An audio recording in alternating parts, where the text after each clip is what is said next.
Madam শোনা যাচ্ছে? Madam, hello.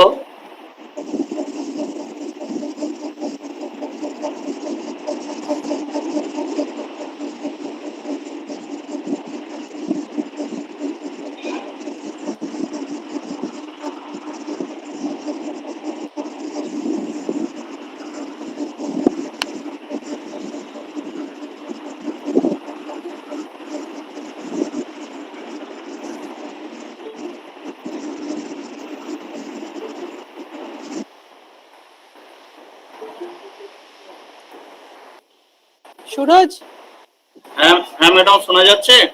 হ্যাঁ হ্যাঁ শুনতে পাচ্ছি। আচ্ছা ঠিক আছে, আমরা এবার সাউন্ডটা টেস্ট করে নিলাম। Good afternoon sir. হ্যাঁ ঠিক আছে, তাহলে তোমার ডিজাস্টার শুরু স্যার হচ্ছে নাকি? আমাদের বাংলাদেশের স্যার জয়েন করেছেন। আচ্ছা আচ্ছা, good afternoon. Good afternoon. Good afternoon. Hello, হ্যাঁ কেমন আছেন? হ্যাঁ, ভালো ভালো।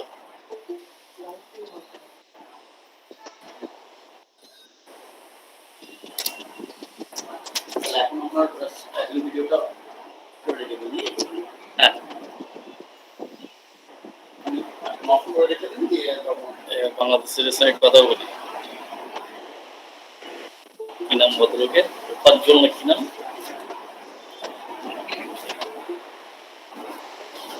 এই করোনাও তো একটা ডিজাস্টার। হ্যাঁ হ্যাঁ, কথা বলে দেবো। এক যন্ত্রণা হয়েছে আমার একটা। শুনতে পাচ্ছি কিন্তু। হ্যাঁ আচ্ছা,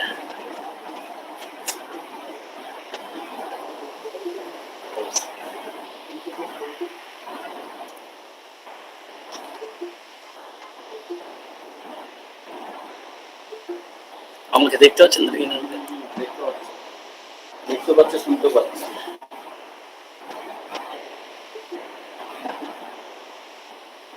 আমি যখন অফ হয়ে যাবেন, অফ হ্যাঁ। হওয়ার ভিডিওটা অফ করে দিই। আমি চলে যাবো। হ্যাঁ চলে চলে, তুমি ওখানে বসো তাহলে, অসুবিধা নেই, এখানে বসতো না, অসুবিধা নেই। মোল্লা স্যার আসছে। Sir good afternoon. Molla sir কেমন আছেন?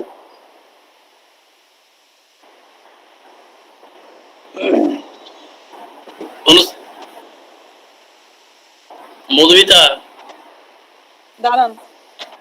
হ্যাঁ মলয়দা, গুড স্যার, স্যার। আফটারনুন। হ্যাঁ গুড আফটারনুন। স্যারের সঙ্গে আমার কথা বললাম এমনি এখন। হ্যাঁ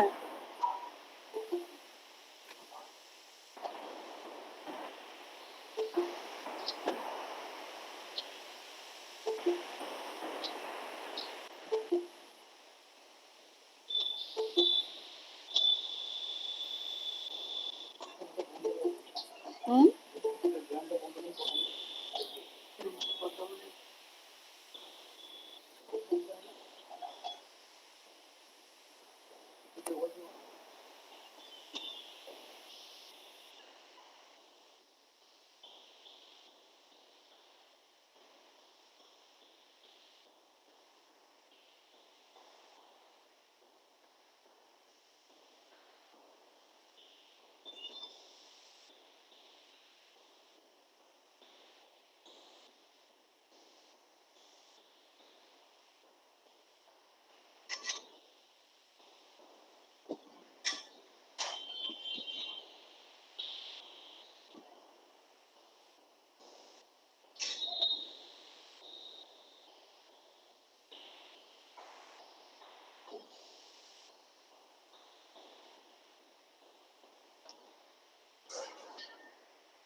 আচ্ছা শোনেন, আমি একটা মেল করছিলাম, ওই যে আমি যে পাওয়ার পয়েন্ট প্রেজেন্টেশন যেটা দিব, এটা তো হ্যাঁ, তো এটা আপনারা ওখান থেকে শেয়ার স্ক্রিন না দিলে আমি তো ঢুকতে পারবো না। ঠিক আছে, হ্যাঁ, ওখান থেকে শেয়ার স্ক্রিন দিয়ে দেন, আমি শুধু ওই যে প্রেজেন্ট নাও এটা দিলেই তো বাচ্চা কিছু লাগবে না।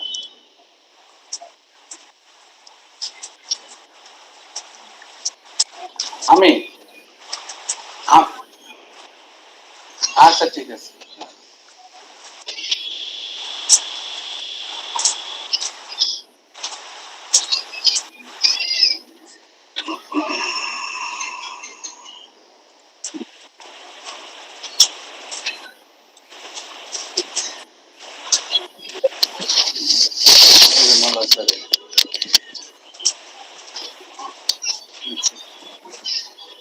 নিচে করে নিচ্ছি।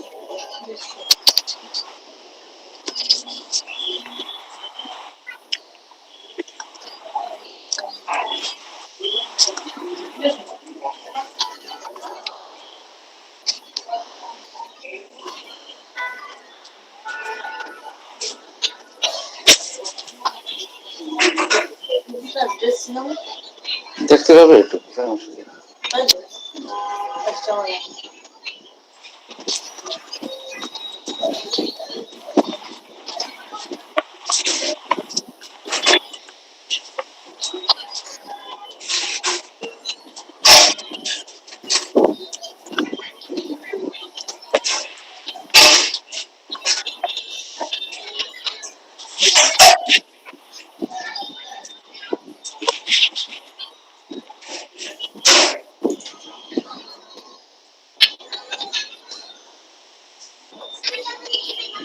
মুজিবুর ভাই কেমন আছেন বলেন?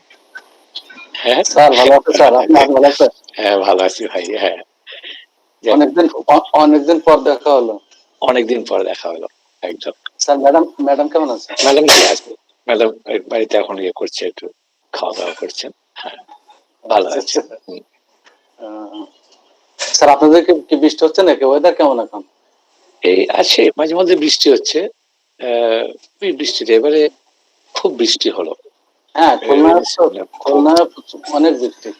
হ্যাঁ অনেক বৃষ্টি আজকে সকাল থেকেও বৃষ্টি, সারাদিন বৃষ্টি হচ্ছে। তাই না? খুলনা তো আমাদের বৃষ্টি হচ্ছে, খুব মাঝে মধ্যে হচ্ছে আর কি।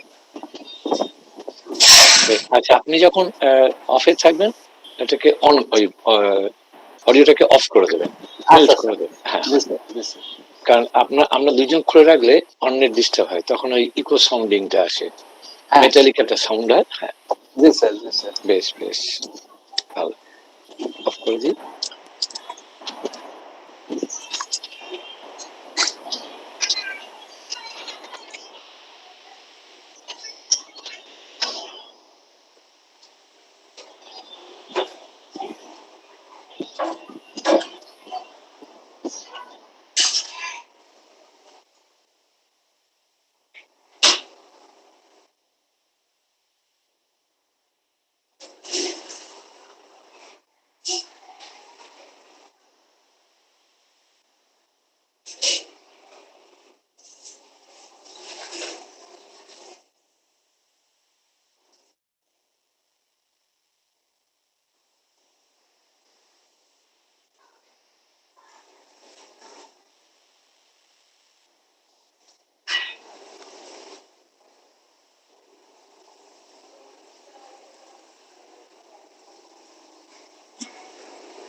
Good afternoon, everybody. Myself, Madhumita Sen, Assistant Professor in Geography and convener of the webinar. I feel honored to welcome our distinguished speaker, Professor Maloy Mukhopadhyay of Bishwabharati and Professor Mujibur Rahman of Khulna University, Bangladesh, and all the participants from different countries in this international webinar entitled Emerging Disaster Issues, Causes and Consequences, organized by Department of Geography in collaboration with IQAC of Katwa College. Our webinar is very relevant in the present pandemic situation as COVID-19 causes worldwide disaster by disrupting lives, economies, and societies. Before starting our technical session, I request our Honorable Principal Sir to deliver his inaugural speech. Sir, please continue. Hello everyone. On behalf of Katwa College, today I welcome Professor Maloy Mukhopadhyay, University of Bishwabharati, and Professor Muhammad Mujibur Rahman, Khulna University, Bangladesh, to our webinar. I again grateful to both of the speakers because they agree to spare their valuable time in the international webinar organized by the Department of Geography in collaboration with the IQAC. I feel honored to welcome all the participants and my fellow colleagues, non-teaching staff, and the students of Katwa College and any other university or colleges for taking a keen part in this important program. More than 1,300 participants of India and abroad registered their name in this webinar, and your presence in the webinar is a reflection of your interest in this webinar. Today's topic is emerging disaster issues, causes and consequences. For organizing this webinar, I extend my hearty welcome to the convener and joint convener of this webinar and the convener and members of the IQAC and the organizing members of the seminar committee, webinar committee. I would like to express my sincere appreciation to all of you who are directly and indirectly help us for organizing the seminar. Really, the topic is very important at present because now we are facing a disaster named COVID-19. COVID-19 has broken our perception of what is normal. Our speakers will also clear us about this. I ensure that today's discussion will be fruitful and profitable to all of us who are present here. I do not take too much of your time. So once again, thank you so much and warm welcome to all of you. Thank you. Thank you, sir, for continuous support to us in this to organize this webinar. Now, I would like to introduce our honorable speaker.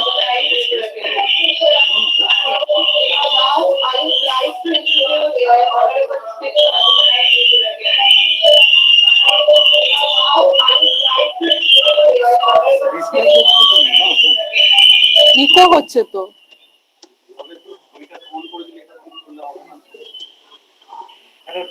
হ্যাঁ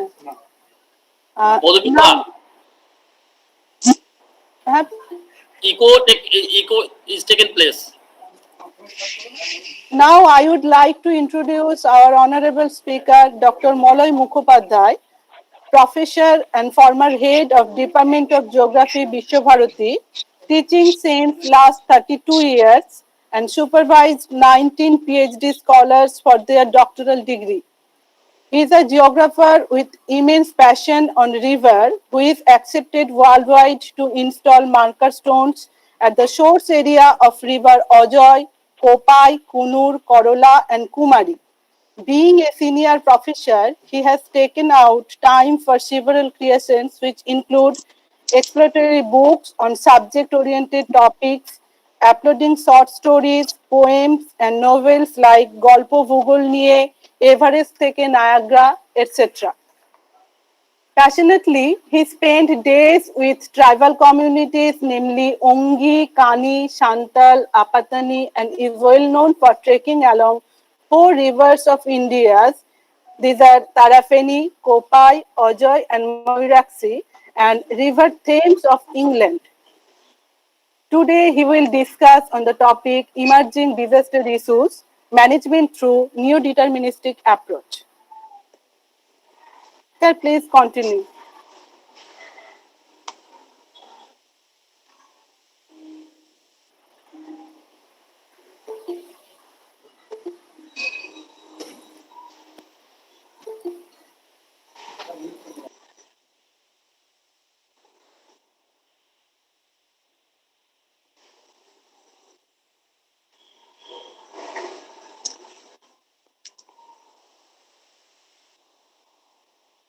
sir আপনাকে একটু unmute করতে হবে, please unmute yourself.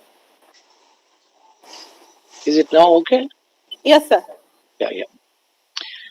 Now, actually, when I got the invitation from your part, that is from Katwa Mahavidyalaya and the principal, Sir, the Nirmalendu Sarkar, when he invited me, I was overwhelmed because the topics of the webinar is really very relevant in the present context. And I'm really honored and happy because in this floor where the thousands of participants they have registered, where I can share my experiences and philosophy in connections with this so-called the disaster. To me, the disaster is different, and I like to share. I like to show some, figure, some diagrams, by which I would like to communicate the what is going on in our art. And being a environmentalist, being a social scientist, how we can handle and what is the management. There already you have come to know that the neo-deterministic approach for the management of this. Now I come to my slide PPT, and I look to deliver my lecture through PPT.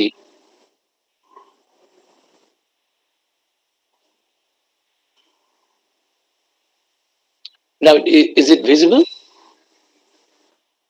PPT is visible, Madhumita? Yes, sir. Yes, sir, visible. Uh,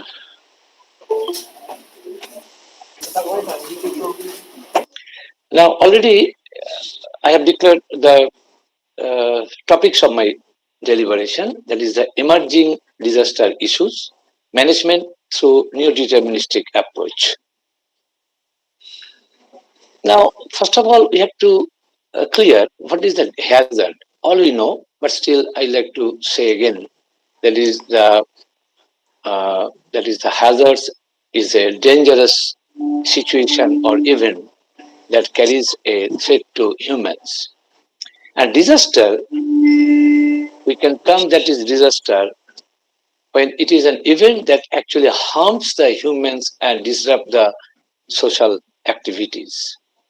So hazards will be considered as disaster when affect the humans. The place where there is no population, there is no question of disaster.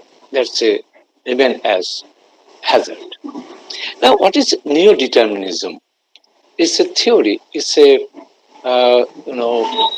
proposition as propounded by Griffith Taylor that is neo-deterministic in a very easy form. If we want to explain, then we can say it is a stop and go. Now I come to that. What is stop? Because we have to rethink our achievement. what we have done yet, whether that is right or wrong, we have to reassess our technological advancement. Okay, we are now enriched with our technologies, but whether all technologies are in favor of environmental sustainability. So we have to think, we have to reassess, and we have to reframe our demand. I think population is a problem, but not that much of alarming. The problem of our earth is that there is our demand. Demand is becoming the only problem, and that will erode everything of the earth. So we have to reorient our existing policies, the existing policies, what is going on. So we have to think, or we have to reassess. Then if it is wrong, then we can make it reorient. Now hazards, the very something causing damage, I have already told you that.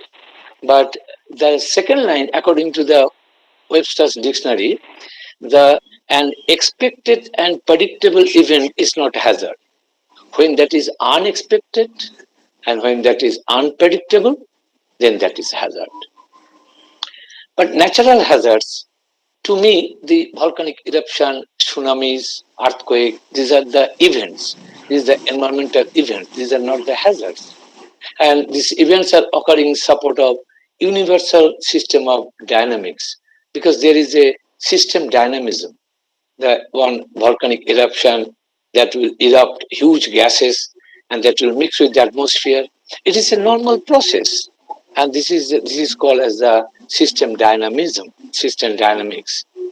But to me, the last line that is the environmental hazards may be defined according to my definition.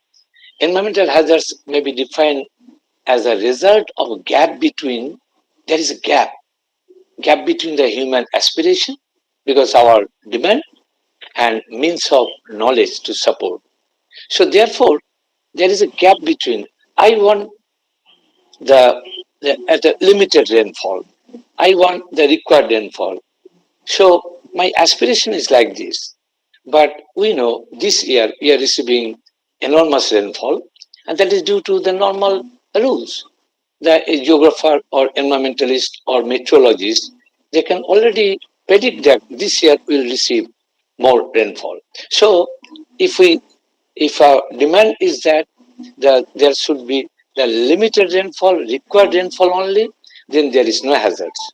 No hazards. But when it is excess our demand or our requirement, then that turns into hazards. So by knowledge we know that this year is the year for excessive rainfall. So this is the reasons why we say that is a hazard. Excess rainfall is a hazard. No.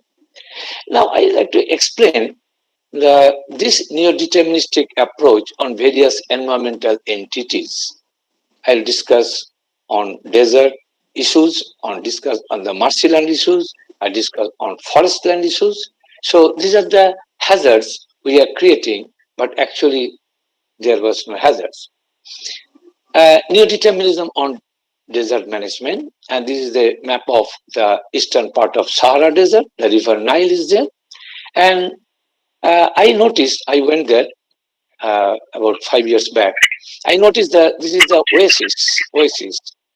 In and around oasis, we get the natural vegetation. This is a natural gift, and this is within the system dynamism. And if you run through the desert of Sahara, after a long gap, you'll get such type of the oasis. So this is a natural system within the system dynamism. But we the people, we want to divert the water. That is an inappropriate approach in system diversion. To irrigate some portions of the desert, we divert the water. And that is our technological advancement. That is, we are saying that this is our achievement. But I, being a geographer, I never support this sort of, because every desert, it has a role in total Earth system atmospheric circulation or environmental sustainability. And you see, that I noticed that we are cultivating some crops on the peripheral part of the Sahara Desert. And irrigation, we are providing irrigation by diverting the canal from the river Nile. And we are just painting this desert, yellow desert, turns into the green field. To an economist, to an agriculture scientist, this is an achievement. But to me, being an environmentalist, this is this is not achievement. We are going for a disaster situation, because if the entire Sahara will be green, then our air circulation will be disturbed, and then we don't know what will be the result in future if all desert will turn into green with the advent of agricultural field. And you see, this is a very known map to us, that is the river Moiraxi, and one, you see that barrage is there, and from there the blue lines are the irrigation canals, and there we are diverting the river water into other agricultural fields. So this is also an achievement, but this is very much against the environment. We are killing, we are spoiling the river Moiraki from the downstream of that barrage. You see, so this is, you can see the photograph. The downstream of Tilpara barrage, river Moiraki under environmental hazards. The yellow portion that is turns into desert, and in the upper catchment there is a reservoir. That we are creating this. We are creating this. So we are creating disaster within our earth. Now, this is the constriction of flow due to the setup of the both side embankment. Okay, the river Oja is a renowned river in eastern India, and every year, almost every year, we are getting flood. That's why we just install or erect the embankment along the bank of the river Oja. These dark black lines are the embankment, and then we constrict the flow of the river. Then we do not allow river to meander in its own riverine track. So this is also, we are inviting that disaster. And what a result, you see, that this is the embankment, and result is that the number one photograph is the normal situation, the natural levee on the both bank of the river. This is a very natural landscape. But to to protect the villages from the flood, we just raise the levee with the artificial embankment. This black portion is the artificial construction and known as embankment. And what is a result is that? Result is that is the water cannot spill over the bank, so they deposit the sediments within the river bed, and as a result, the river bed is raised, and therefore, when excess water is coming, then these embankments are breaching or breaking in many points, because embankments are not that much of strong to to defend or to protect the flood pressure. And this is the, you see, the so many spots are there. I have mentioned it is one of my scholars' work, and this is the spot where the breaching of embankment. And when there is a breaching, then the river water is flushing through those breaching points, and then the coarse grained sands, the spreading over the agricultural land, which is known as the sand spray. And several spots are there. More than 400 hectares of land is now vineyard under the coarse grained sand. The land with the coarse grained sand is not suitable for agriculture. We interacted with the farmers, and they were really in problem, but they don't know how to get their agricultural land again back. Okay, and this is the situation, that this sort of the disaster we created. These are the man-made disaster in my definition. And now you see that Indira Gandhi Canal in the Thor Desert, we are diverting water from Satluj to irrigate the desert areas, some portions of Thor Desert, our desert, Rajasthan Desert, and we started agriculture. And in the first phase, we get very enormous production, and we said that our project is 100% success. But after one decade, we noticed that we are not getting that much of return from the land, because desert soil is not suitable for continuous cultivation. No? In the every year we won't get the product. So my question is that there are so many other lands are there for agriculture. Then why should we just encroach the desert part? The people of deserts, they have different livelihood. Since last thousands years they are surviving with their own livelihood, that nomadism or pastoralism. But with our little knowledge, we want to introduce agriculture in that desert part. What actually happened and there in the Sahara desert also, and everywhere we notice that the peripheral part of the desert is now under agricultural. Sir, Hello. sir, slide is not slide is not visible. Slide is not visible. Yes, sir. Someone shared the screen. After that, your slide is not visible. Now?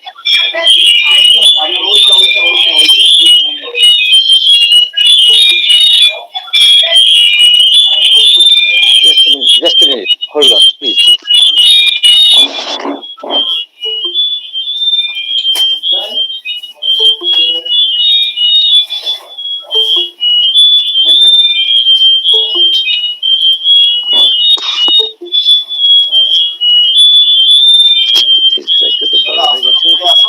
Again, share your slide, sir.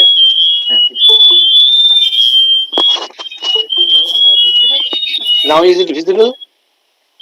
No, sir. No. Then Please left and again rejoin, sir. Please left and again rejoin, sir. Okay. এই তো কোনটা cancel করবো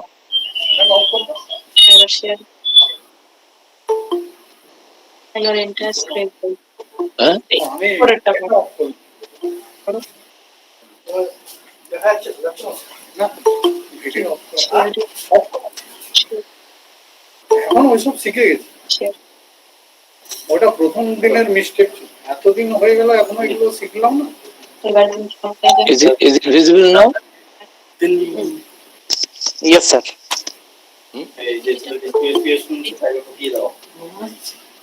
Is it not visible? Yes, sir. Now it is visible. Okay. How much time is allotted, Madhumita, for me? How much time is allotted? 1 hour, sir. 1 hour. It's Up okay. to 4 p.m. Okay. Now I come to that original slide. That after this agricultural scenario of desert, I switch over to the marshy area. All you know that is the Ran of Kutch. Ran of Kutch it is in the western part of India, and it is noted for its wide open flat land, and the land is vinod with the filmy salt, and the people from the rest of the world, they are coming to enjoy this landscape, and that is they want to see the wild ash, and it is only available in this Ran of Kutch. So this is an area where we can get from where we are getting the preparing salt. This is a natural salt, and a group of people, they are engaged and they are producing, and this salt has a very good demand in the Western world, and it is a very costly salt in that point of view. Okay, then but we the people, we are reclaiming this land gradually and encroaching that wide open flat surface, and we started to settle there with a number of settlements, that is the rural settlements, And for that, we have to erect electric poles and all this. And that area where in thousands in that in some water bodies of that plainland, Ran of Kutch, thousands of thousands migratory birds are coming and they are settling, and after a few months they again go back their homeland. So this is the situation, and this is the accident. What we noticed there, the 139 flamingo was colliding with the electric pole. My request or my suggestion that before going to install or erect any high tension line, you must consider the migratory birds' passage, in which direction they are coming. So this is the due to our poor knowledge, only we consider the surface configuration, surface features, but we do never consider the atmospheric or the passage of wind in which directions the migratory birds are coming. And that is our mistake, and that we are creating the disaster among the migratory birds.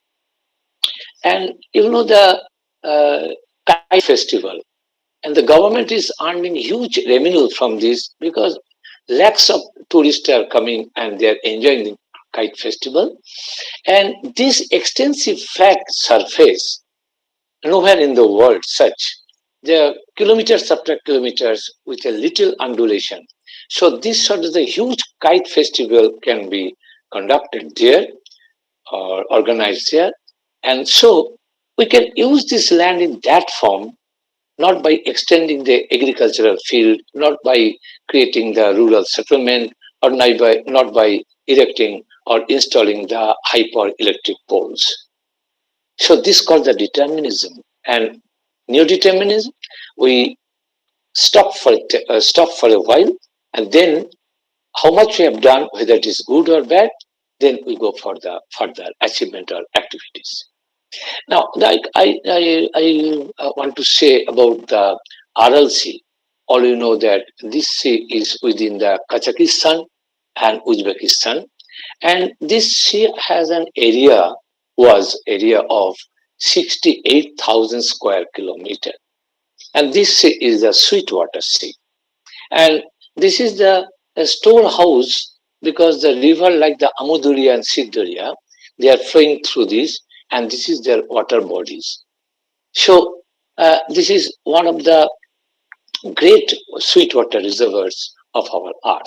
But during 1940s, then the Russian government, they construct a huge canals from those rivers for cultivating the cotton in the upper catchment area. As a result, this Aral Sea is gradually sinking. And there is a tussle between the Uzbekistan, Kazakhstan, and the Kazakhstan create a embankment, a strong wall from the east to west to protect the water not to flowing towards south. So this is the international geopolitical issue turns into. And in the year 2014, this Aral Sea is now referred as the Aral Kum Desert. I would like to show the photographs. And this is the situation there in the Uzbekistan near the Moynak one village. And previously, the villagers were engaged in fishing and water-related activities. Now they have changed their livelihood. Now they are just entertaining the tourists. There is no water in the sea now. And this is the photograph of aerial photo of map of this Aral Sea. The first one extreme left, that is the 2000, and middle one the 2007, and the right one is the 2014.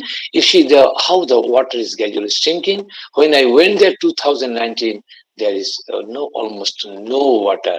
The bottom of the sea was exposed, and that represents a dry desert part. You see, this is the situation of the sea. Once it was a sweetwater sea, now turns into a desert.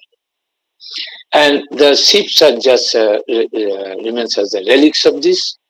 So another problem that I noticed in the Lake Cha, which was in the year 1960, that 23,000 square kilometer And now in the year 2000 and, 2005, that is 1,400 square kilometer only.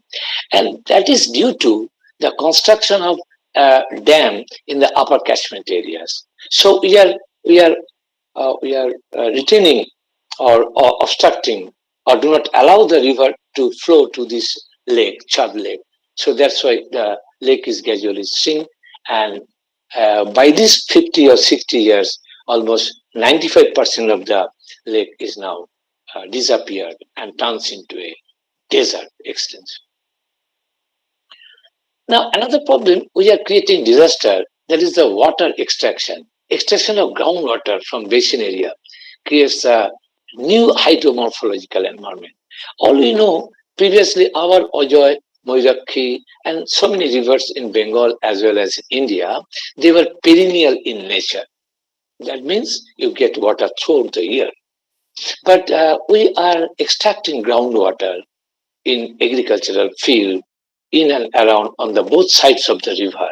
And we know, the environmentalist or geographer, we know that the river gets its water from the groundwater, and that will be recharged, and that makes the river perennial. And as we extracting water from the land, even it is well away from the land, but ultimately that actually we are taking water from the river. That means this groundwater actually shipping towards the river, and that we are extracting in the agricultural part. So the river turns into the non-perennial part. What happened actually? See, this is not due to any earthquake. This is not due to any mining process. This is due to the extraction of groundwater. And this is in the Nagla village of the Farrukhabad of UP. And the entire village part, a major portion, is collapsing due to the extraction of the groundwater. That is, we are creating the disaster. Our activities should be changed, or we must rethink in which direction we will go for our livelihood and for our survival. Now come to the forest part. No, this is the virgin tropical forest rainforest Little Andaman. I am working with Ongi, a tribal community of Little Andaman since last 35 years, and this is the typical tropical green evergreen forest. Those who have experience to enter in that forest, I think they will say that really the earth is covered with forest. Even the sound ray cannot penetrate. When I entered with the tribal people in that forest, I could not find out the time, whether it is morning or evening or day, because inside the jungle there is a dark, situation due to the absence of the sunlight. And with the people, and that is the storehouse of resource. And this forest actually control the system dynamism of our earth. And we are going to start the palm oil cultivation. That means that we are extracting oil from the particular variety of the palm, and we are cultivating. And that, Sir, again your slide is not visible. I don't know why this is so.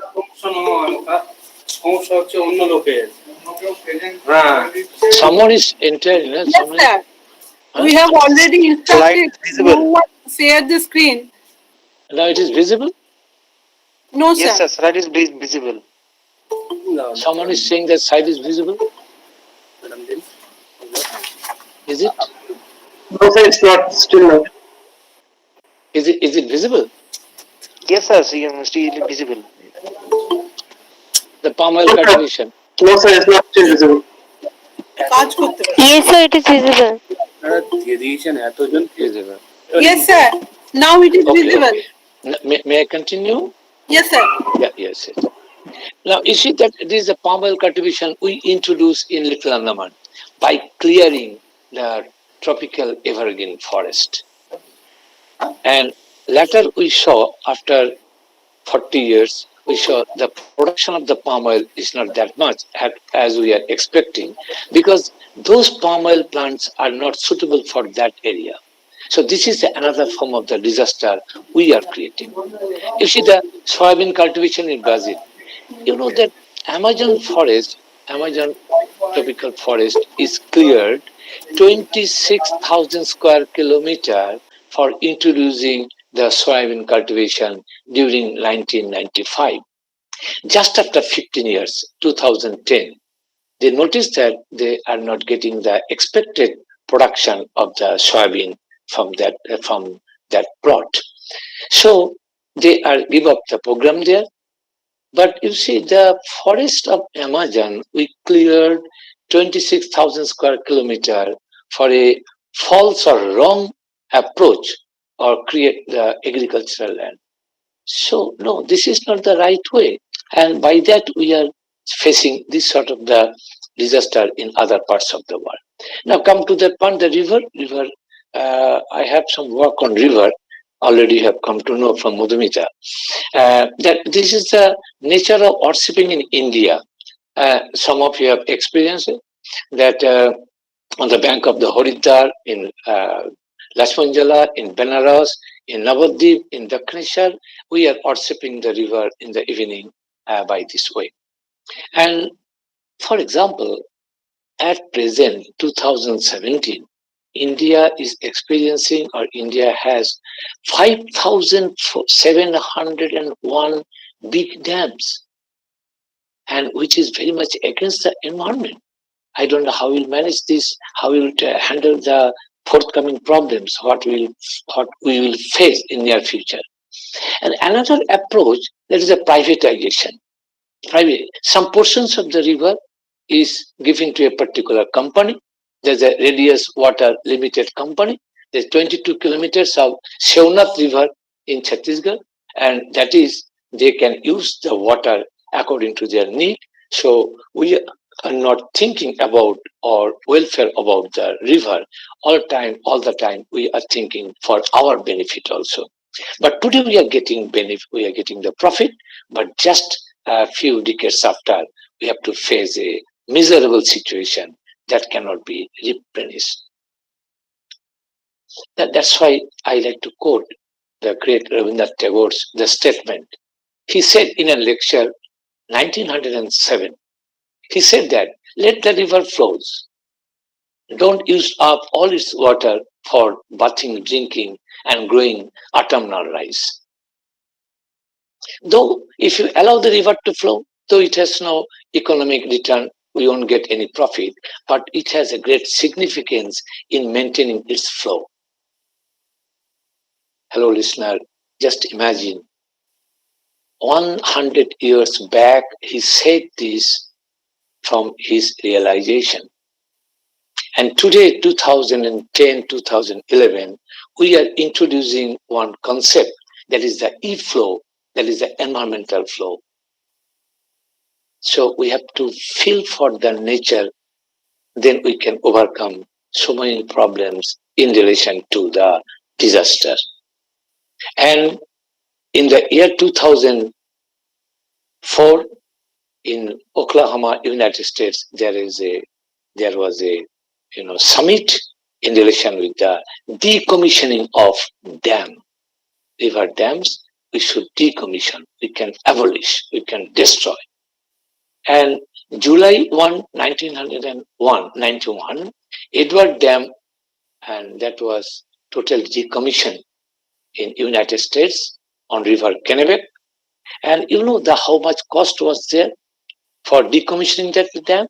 That was $1.2 billion. And just 50 years back, they constructed the dam. And after 50 years, they failed, and we failed.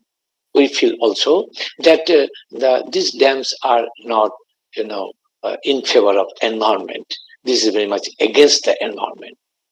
So one, we are constructing once, and again, when we feel that it is a mistake, then we are abusing the river, so we are decommissioning that one. So this is the way by which we can overcome the problems And this is the Saint Etienne River, Duvigan of the France, and so many, the 100. In America now, the 1,200 big dams are decommissioned, already decommissioned. Thousands dams are now under decommission process. But on the other hand, in my country, India, we are issuing license or giving permission to set up dam and barrages on river. So that is, we are inviting disaster in near future. And this is the conference I told you that Portland in Oklahoma, that is 2006. And at present, 1,278 dams already decommissioned in United States.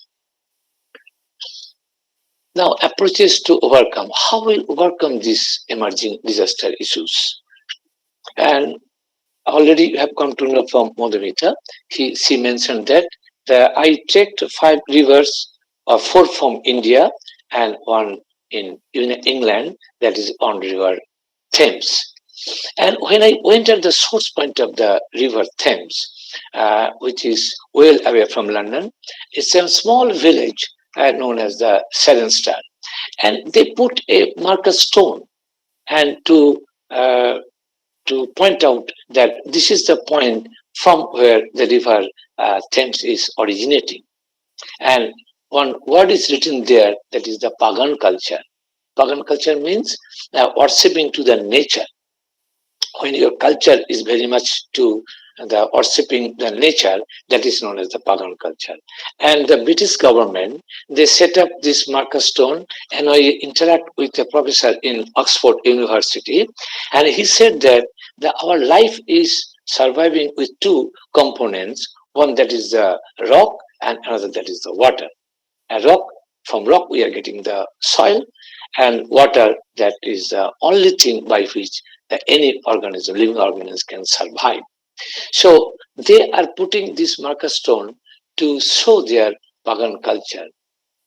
And this is, I went there with my some team, and this is very interesting, the worshipping of river in various culture.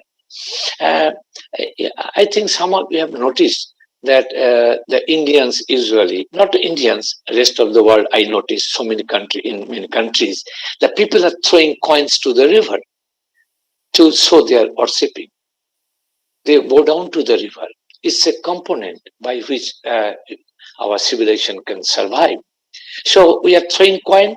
Initially, I thought that man is not that much of educated. That's why they are throwing coin to the water, which has no use. But when I noticed this at the source point of river Seven Star, there I noticed the coins of different countries, the pound, dollar, ruble, kurus, yuan, baht, everything. Even my Indian currency is also there. So that means the whole world, they all we are sipping, or all we are passing through or entertaining or enjoying, that is the pagan culture. And this is the source of river Danube. You see, one statue is there.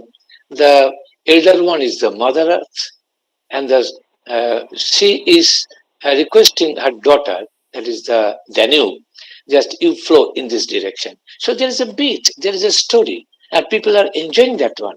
If you love your environment, if you feel your environment as a part of your family, as part of your life, then only you can respect, then only you can worship it from your heart. And when I saw this, I thought, yes, that's a very good story, that the Mother Earth is requesting Danu, her daughter, to flow in this direction, and people are coming and enjoying. And they read that is written in that at the foot of this statue, and they read that one, and they come to know this is the story for the river Danube.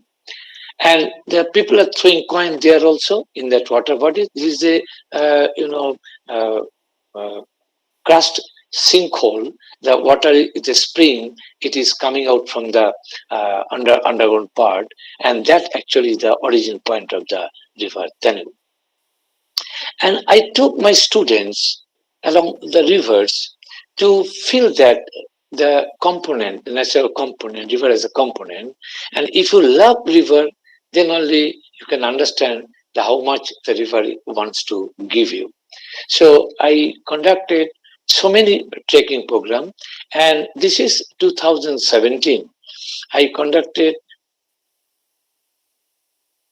a trekking to conference, and that is 110 kilometers. I covered the entire length by 8 days, and happy to say that I received so many applications for participating in this trekking program. I select only 65 participants, and all they walk along this, and they wrote article, they wrote their feelings, and we like to publish a book on this issue. I covered the entire length of the Kopai in the year 2000, in the year of 1991, and in 2017, that means after 25 years, now we are going to see what are the major changes during these 25 years, and we are going to publish a book on this. So those who love environment, those who are within the environmental studies, they can go through it and they can understand how we the destroying, or how we are how much we are illiterate in connections with the river as a component in our environmental issues.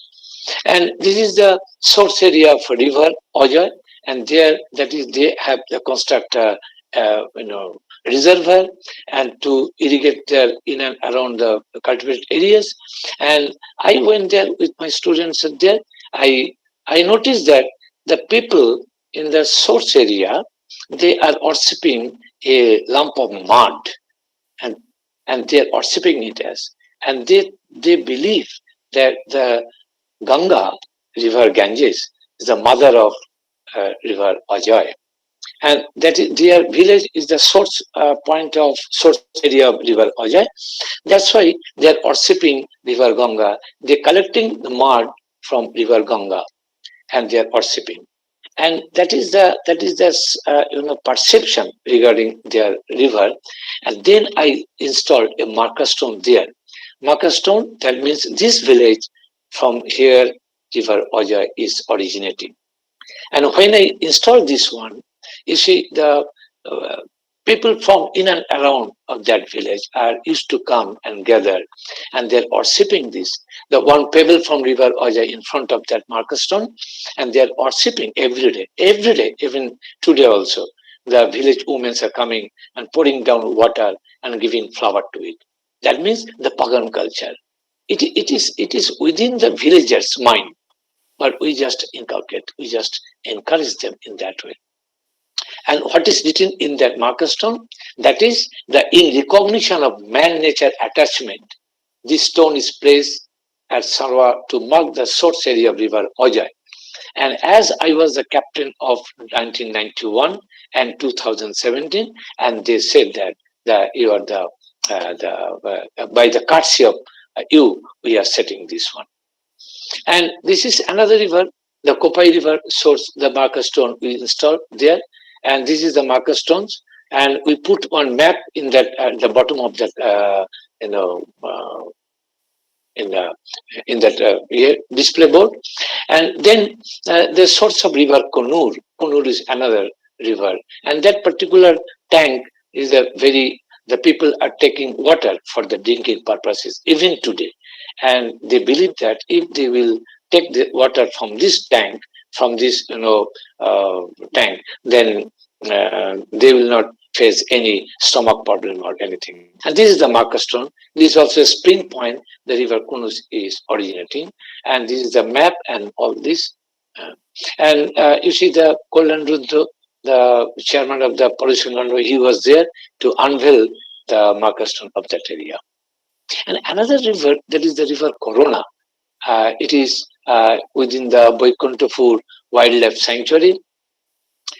More than 40 students, they were with us, and we installed a marker stone there to locate the source point of river Corona, and that is now accepted. Now, almost I am at the last part of my lecture, that is the new determinism on sea resource management. And UNCLOS, United Nations has initiated a convention that is Convention on the Law of the Sea. Recently, we come to know that the North Sea is a storehouse of resources. So the countries on the peripheral part of the North Sea, they are claiming, and that is their resource. That's why they, diving inside the resource and collecting and grabbing the resources immediately as much as possible. They are collecting.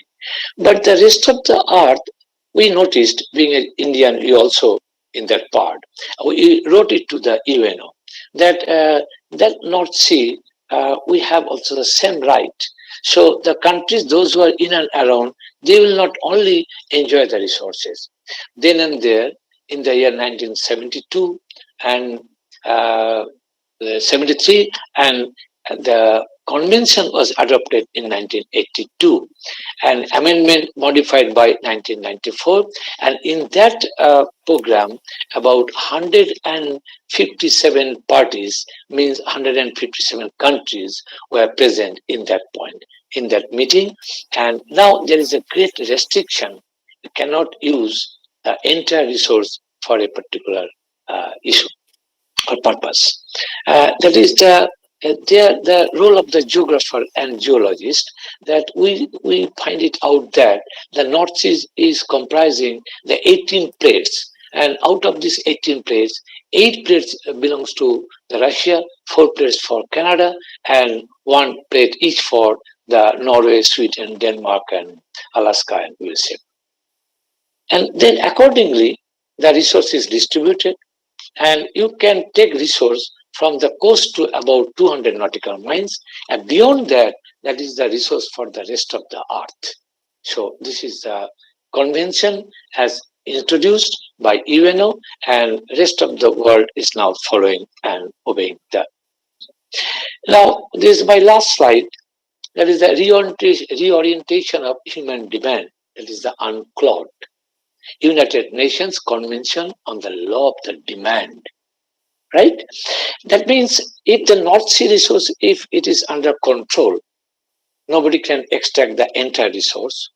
Like that, if we introduce some convention on your demand, for example, my friend Dr. Muhammad Mujibur Rahman, he is here, and I just like to quote an example of his country, that is Bangladesh.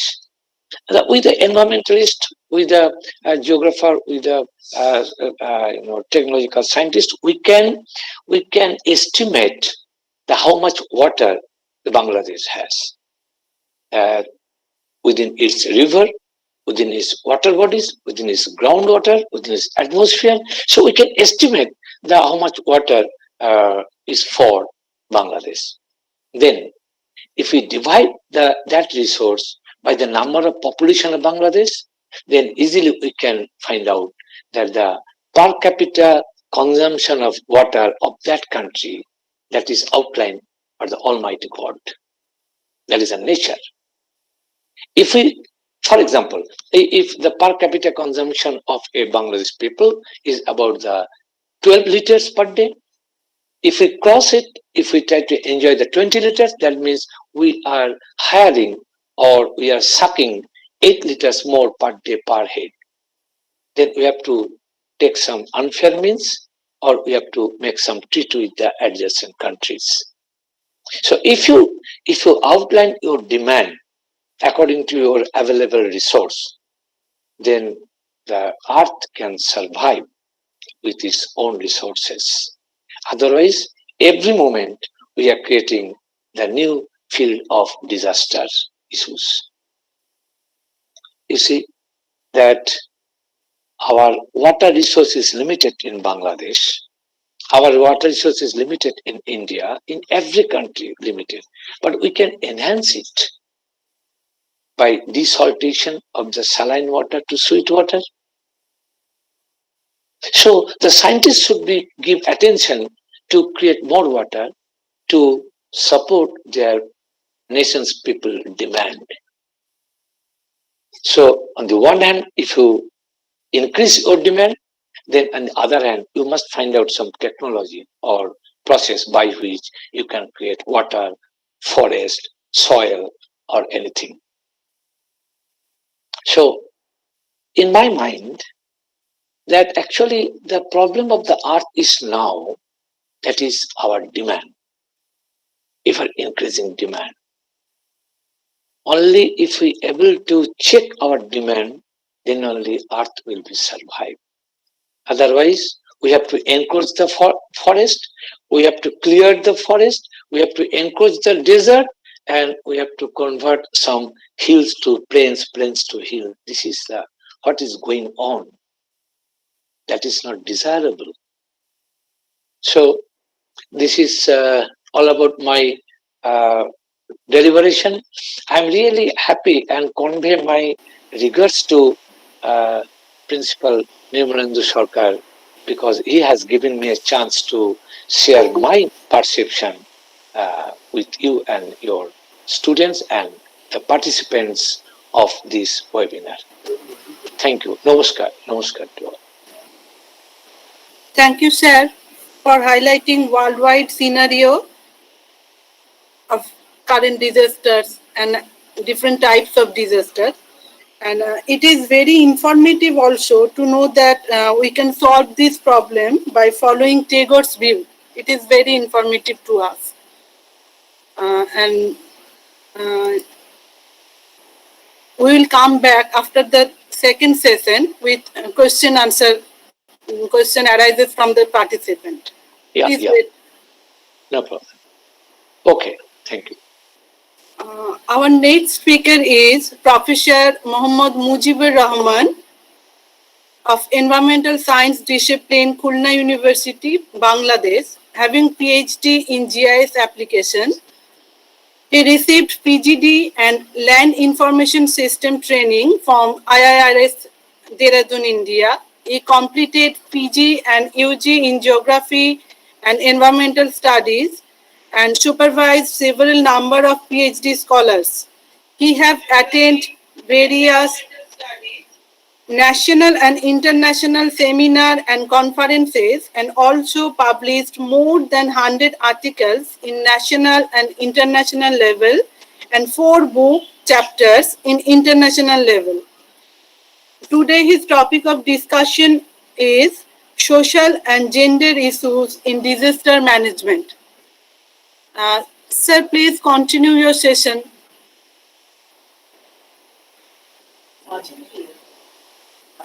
Sir, are you in the meeting?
তার মধ্যে উনি আসলে আসলে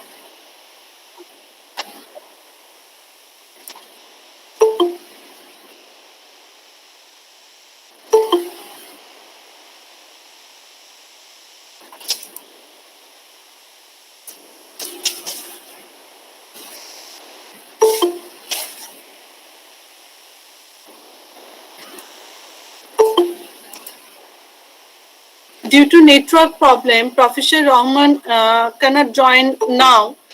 After some time he joined. In that time, we will continue our interactive session with Professor Mukhopadhyay. Sir, some questions are there. Okay, please.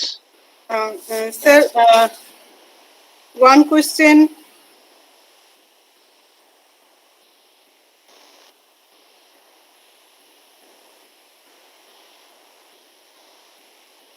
One question said by Sanjeev Mondol that what is Pagam culture? Pagan culture, yeah. I told you in my deliberation, that means when you are worshipping nature, that is the pagan culture. Pagan culture means in our ancestor they used to do it. We are worshipping, like you see that our Toto one tribe, they are worshipping the hills, they are worshipping the river, they are worshipping the trees. These are the pagan culture. And means যখন আমরা বুঝতে পারবো যে nature এর জন্য আমরা survive করে আছি, তখন কিন্তু আমরা নেচারকে আমরা পুজো করব বা রেসপেক্ট করব বা তার সঙ্গে একটা খুব বন্ধুত্বপূর্ণ ব্যবহার করব আর কি। And that's why the people, they set up a marker stone to show their pagan culture.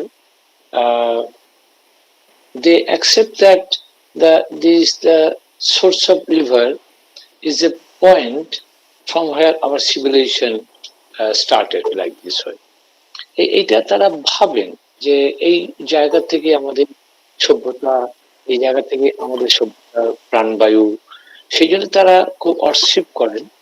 এবং আমি দেখালাম যে ওই রকম একটা বিদেশে মাটিতে গিয়ে মার্কার স্টোনের উপরে ওই রকম অজস্র কয়েন পড়ে আছে সারা পৃথিবী। আমি অনেকগুলো নাম বললাম, সেই সব সারা পৃথিবীর কয়েন। তার মানে সবাই জান আমাদের হার্ট, মানে by heart we are trying to respect our environment, and that's why we just offering the most precious thing, that is the coin, that is the money. So sometimes we are offering our hen or goat or like this way, and in that country, in those countries, in particularly Western world, they are offering their precious things to these areas where the nature is very much remains intact. সেইভাবে পাগান culture হলো যে আমি যদি নেচারকে শ্রদ্ধা করি, পুজো করি, that is a pagan culture. Any more question? Yes, sir. Another question is from Tanmoy Boshu. Do we call that every disaster is created by nature? By nature? No. You see that within desert, there are huge, powerful winds are there, and that is in a limited time and period. এখন তো আমরা যদি জেনে যাই যে এই সময়টাতে এই হাওয়াটা এত পাওয়ারফুল আসছে, তাহলে we can manage ourselves. Here I'd like to take a example, that is we are going to initiate possibility কতটা আছে? Madhumita, I think the unmute করতে হবে। Yes, sir. Unmute না করলে, হ্যাঁ, রাইট। And therefore একটা দেখা গেছে যে আমাদের এখন eastern part of Thar desert, Rajasthan desert, we are going to initiate a green wall or green corridor. Green wall means that is about 1400 kilometers long and 5 kilometers wide. Why we are going to set up that a green wall?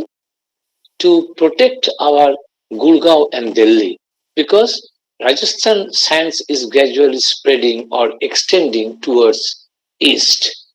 This is a normal situation. This is a by its natural system.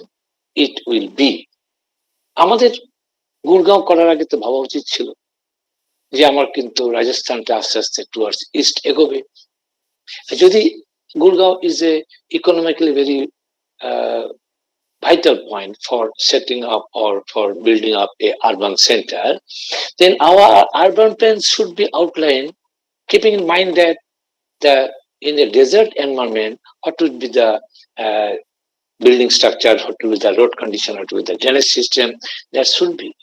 কারণ আমি green corridor বা green ওয়াল দিয়ে এই প্রায় 1400 kilometre 1400 kilometre long একটা 5 kilometre wider green corridor করছি to check the eastward advancement of the sand. No, তার মানে আমাদের কিন্তু আমাদের এই যে এগিয়ে আসাটা towards east is a normal, is within the system dynamism, that is not the disaster. এখন আমরা আমাদের মিটিং এ আমাদের planning possibility to check this advancement of this is a disaster for the Gurgaon district. Gurgaon district তো পরে এবং advancement আগে আমার স্টাডি করা উচিত ছিল যে how in what rate in what extent the Rajasthan desert will extending or going forward towards east. এটা করি না আমরা সুনামিকে একটা ডিজাস্টার বলছি, but during the tsunami period no tribal casualty was there in Andaman Island. তার মানে এগুলো কিন্তু ন্যাচারাল ইভেন্ট। ডিজাস্টার হচ্ছে আমাদের অজ্ঞতাতে, as we have not proper knowledge.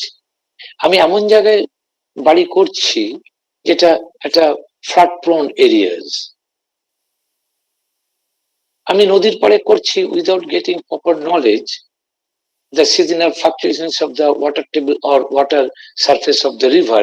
আমি একটা বাড়ি করলাম নদীর পাড়ে, দেখতে খুব সুন্দর জায়গাটা, I erect a গঙ্গা ভবন that was in Panjanandapur of near Farakka barrage, the western part of Farakka barrage. Ganga Bhavan is a big building initiated by Irrigation and Waterways Department. ওই ক্যাপিলারি অ্যাকশনে মাটি যখন ভিজে ভিজে গিয়ে যখন গেল, just by a one day total বিল্ডিংটা গঙ্গা পাড়ে চলে যায়। তার মানে আমাদের নলেজ নেই। We are putting our cell in a disaster prone area, disaster prone sites. কোন বুদ্ধিতে কিন্তু ওখানে বিল্ডিংটা করা উচিত নয়, কারণ আমাদের এই ফারাক্কা ব্যারেজ দেওয়ার ফলে কিন্তু রিভারের মধ্যে একটা ফ্লো ডিরেকশনের মধ্যে চেঞ্জ আসে, দ্যাট শুড বি অ্যাপ্রিহেন্ডেড। সেখানে বিজ্ঞানটা, আমার জলটা কোন দিকে ঘুরে যাবে যদি না বুঝতে পারি, তাহলে বিল্ডিংটা করবো করে তারপরে এক রাত্রের মধ্যে গঙ্গা ভবন জলের তলায় চলে যাবে। So disaster, natural events, this are the disaster. আমরা কিভাবে পৌঁছচ্ছি, আমরা কিভাবে দেখছি, আমরা কতটা জানি, how much we know about that components or events, সেই নাম থেকে ডিজাস্টার বলছি।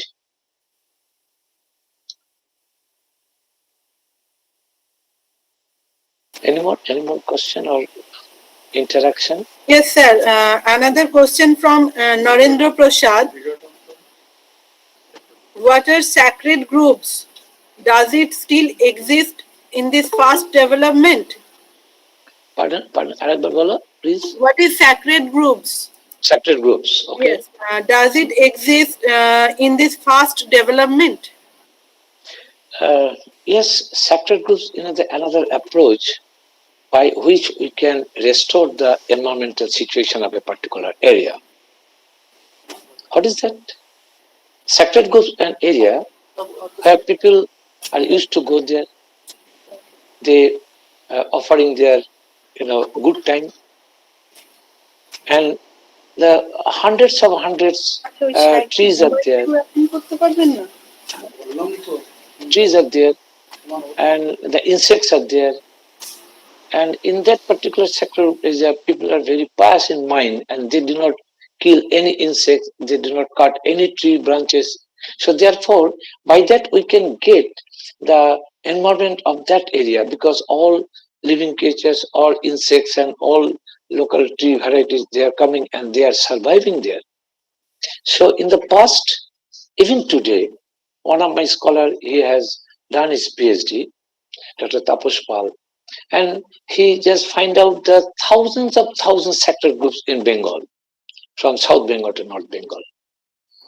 And in his thesis, he requested, if we maintain these sector groups, then we are covering a good area. If we add all these sector groups areas, then that will thousands or hundred acres of land. That is another way that we can restore our environment, that we can revive our environmental situation. The sector groups a very good approach. If we revive the sector groups, revival of the sector groups, then we can restore the question of the environmental sustainability. Sir, another question from Pinaki Shodhar. He says, Sir, you only say about to stop, but please say about go. Also, that is what should we do to stop the process of desertification or rehabilitation? You see, that a very good question. Very good question. I told you that the what to do. Do means the worshipping the nature. Do means try to follow the what Tagore wanted to say. Try to understand that what to do, and try to install marker stone, and then the local people will get interest about that area, and that will bring the self-respect among the local people. So this is to do.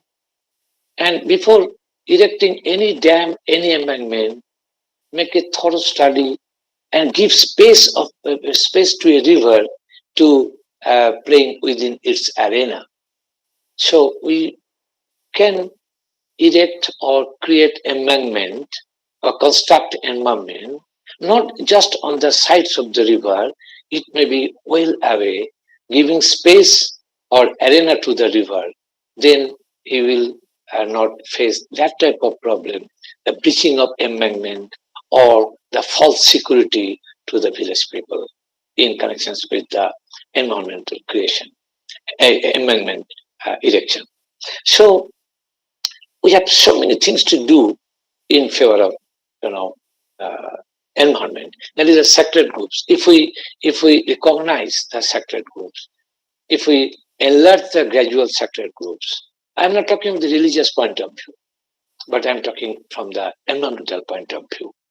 That these sector groups, if we enlarge more area or include more area, then we can maintain the environment of that area in a particular spot or area very clearly and very strongly.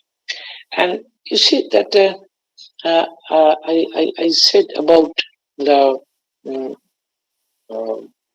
the last question is that is the last question. What to do? That I answer. No, sir. No other question. No, in the first part of that question, Mr. Prasad, he said. Okay, sir. The question. You only say about to stop, but please say about go also. Yeah. So I already answered your question. Probably you are being satisfied a little bit, because we have to rethink. Before going to start any new program on our earth, by considering the environment, whether that is acceptable or not, that must be, we must consider. Then only we go for the program itself. That I in my earlier answer, I told you that the tribal people, they feel about the environment, they know about the environment more than the digitized environment. When tsunami came to Andaman, the my Ongi people, they felt scared and they went to the top of the hill. And when the water comes with a huge power and waves, and that time they were in the hilltop. So the water cannot disturb or don't take any life from their community. But on the other hand, in the Phuket, when the people noticed that the water is receding for kilometers inside the sea, they went towards the sea to take photograph of the sea and sea floor. So there is a knowledge gap between the educated people and the people, the tribal people, because they knew that when the sea is receding for 1 kilometer, it will come back with a high power, with huge waves. But the literate people in Phuket, when they noticed, they didn't know that the water will come with a 1,000 more powerful wave. And that was the result. The lakhs of people were washed out. Most of them are literate in that sense. The certificate literate they are. So, if you think quietly or seriously, then for going to create any construction or any diversion or any obstruction, then you must think what will be the repercussion in near future. We are talking about only for 10 years, result 20 years, hardly 50 years. You know that if we construct a dam, its longevity is hardly 200 years. If you maintain very properly, neatly as Western world they are maintaining, their lifespan hardly 250 years to 300 years. After that, that dam has no role, but that dam or barrage just distract or disturbed or distorted the total environmental component. There's a river or any water bodies. So you must calculate if you're going to construct any dam, any embankment, any barrage, or if you want to clear a forest for cultivation of the soybean or palm oil, then what is the outrun? Outrun how much? If it is profitable in your consideration, that is for 1 decade or 2 decades. But after that, just we are going to clear the Amazon forest, the forest which has more than 200 to 300 years old history. So be careful before going to handle any component of the earth. Not all the time, not only calculate the profit. And if you want to calculate the profit, then you must include the cost of the environment of that particular area. If you include the cost, then your profit will become very negligible. You know that after Aswan Dam, I go through a report, and that is after 40-45 years, report came out in connection with the feasibility of Aswan Dam. And in that report, it is written that now Aswan Dam, hydroelectricity or irrigation water supply of this now running at loss. Last 60 years is give profit, but now at loss. So we think seriously if we're going to set up a major project on our earth. Okay. Dr. Mohammed Mujiburan, has he reached? No, sir, we can't connect with him. You can call over phone. Yes, sir. Probably there's a mislink, Due to electricity problem, Wi-Fi was disconnected. Maybe. Yeah. Because Khulna is suffering from load shedding very heavily. We request all the participants to wait for some time and cooperate with us.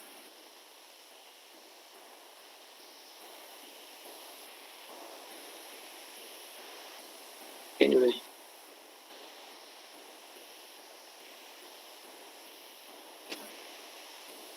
Okay.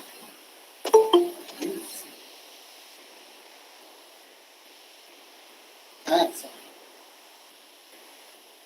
Sir আপনার কি wifi connection এসেছে? Mobile থেকেও পাঠানো যায়? Sir আপনার মোবাইলের data pack ওটা বন্ধ করতে হবে।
Dear participant, we are extremely sorry that we cannot continue our session because our next speaker, Professor Mujibur Rahman of Bangladesh, cannot join this webinar due to link failure.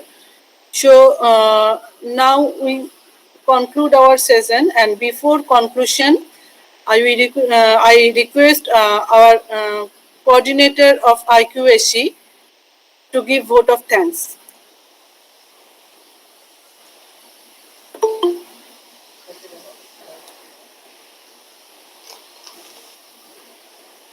Good afternoon, all.